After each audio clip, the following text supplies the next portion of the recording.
Hey viewers, welcome to my channel. ఎలా ఉన్నారండి అందరూ? నేనైతే చాలా బాగున్నానండి. ఈరోజు వీడియోలో మీ అందరికీ నేను జొన్నలతో పిట్టి ఎలా ప్రిపేర్ చేసుకోవాలో అయితే చూపించేస్తాను. ఇది మనకి పురాతనమైన వంటకం అండి. సో మా అమ్మమ్మ వాళ్ళ దగ్గర నుంచి, వాళ్ళ అమ్మమ్మల దగ్గర నుంచి వస్తుంది. ఈ జనరేషన్ వాళ్ళకి ఈ పిట్టి అంటే ఏంటోనే తెలియదు. మాకైతే మెచ్యూర్ అయిన టైంలో అయితే ఇదైతే ఎక్కువగా పెడతారండి.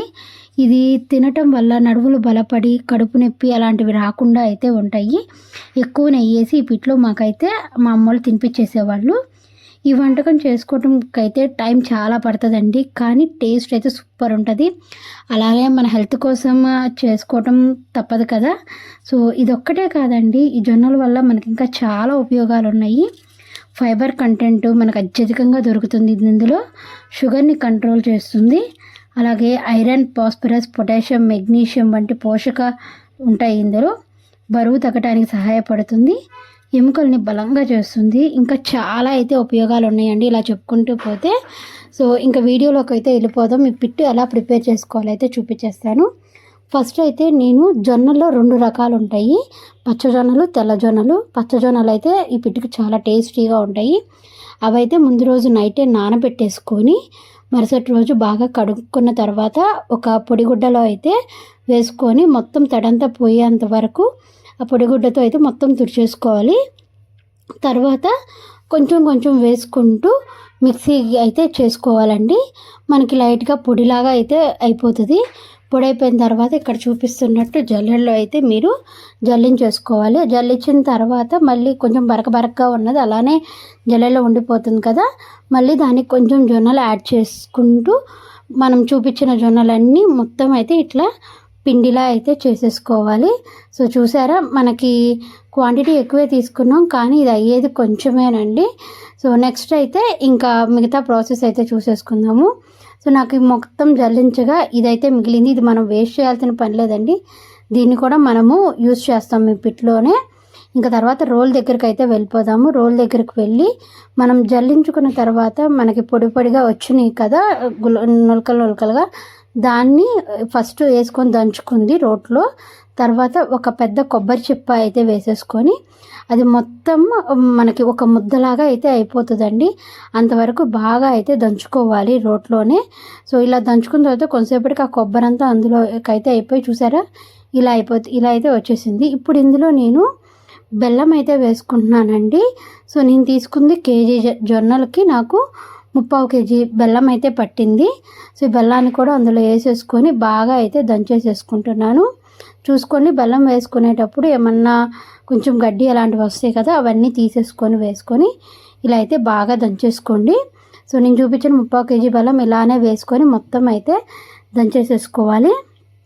చూసారా, ఇలా దంచుకున్న తర్వాత ఇప్పుడు మనం తీసుకున్న 3/4 కేజీ బెల్లం అయితే వేసుకొని తొక్కేసుకున్నాం కదా. తొక్కేసుకుంటే మనకు చూసారా ఇట్లా ఒక ముద్దలాగా అయితే ఫామ్ అయిపోద్ది.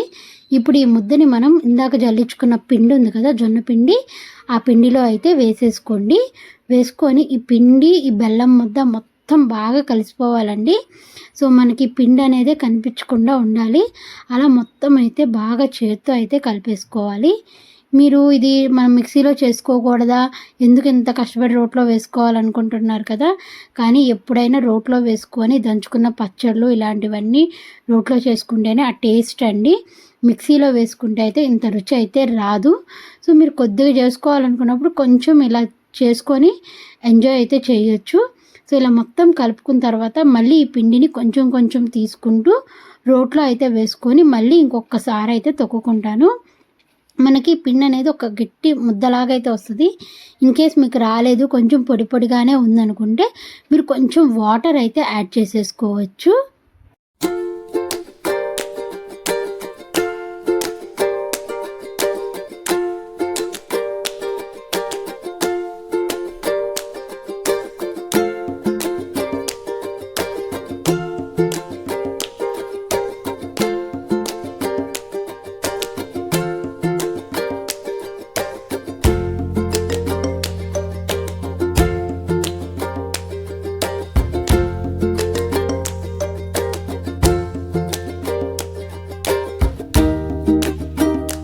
మనకైతే ఈ పిట్టు పిండి ఈజీగా 4 రోజుల వరకు అయితే నిలవ ఉంటుందండి.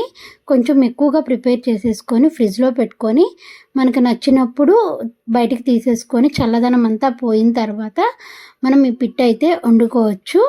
సో నేనైతే పిట్టు మొత్తాన్ని ఒక బాక్స్లో అయితే స్టోర్ చేసుకొని ఫ్రిడ్జ్లో అయితే పెట్టుకున్నానండి. ఇప్పుడు దీన్ని ఎలా ఉడికించాలి ఏంటి అనేది అయితే మీకు చూపించేస్తాను. దీన్ని మామూలుగా ఆవిరి కుడుంలోను అలానే ఇడ్లీ ప్లేట్లోనైతే వండుకోవచ్చు. నా దగ్గర ఆవిరి కుడుం పాత్ర అయితే లేదు, అందుకని ఇడ్లీ ప్లేట్లకి నెయ్యి వేసుకొని అదంతా రాసుకున్న తర్వాత ప్రిపేర్ చేసుకున్న పిట్టు పిండి ఉంది కదా, దాన్ని ఇట్లా చిన్న చిన్న ఉండలుగా అయితే అందులో వేసేసుకుంటున్నానండి. వేసుకున్న తర్వాత ఇడ్లీ పాత్రలో అయితే పెట్టి బాగా ఉడికించుకోవాలి. ఒక 10 నుంచి 12 నిమిషాల టైం అయితే పడుతుంది. సో ఇవేంటంటే మనకి మ్యాక్సిమం ఇడ్లీలానే షేప్ అయితే వచ్చేసిద్ది. సో టేస్ట్ అయితే చాలా బాగుంటుందండి. దీనికి కాంబినేషన్గా మా సైడ్ అయితే మేము ముద్దపప్పు అలానే నెయ్యి అయితే వేసుకుంటామండి. నెయ్యి అంత ఎక్కువ వేసుకొని తింటే అంత టేస్టీగా ఉంటుంది ఇది. సో దీనికి ఇంకా కాంబినేషన్ అదే సెట్ అవుతుంది. సో ఇంకా మీకు ఏమైనా కాంబినేషన్స్ తెలిస్తే అది నాకు చెప్పండి. సో ఇదండి ఈరోజు వీడియో. నా పిట్టు వీడియో మీ అందరికీ నచ్చిందని అనుకుంటున్నాను. నచ్చితే నా వీడియోకి ఒక లైక్ చేయండి, అలానే నా ఛానల్ని అయితే సబ్స్క్రైబ్ చేసేసుకోండి వ్యూయర్స్. బాయ్.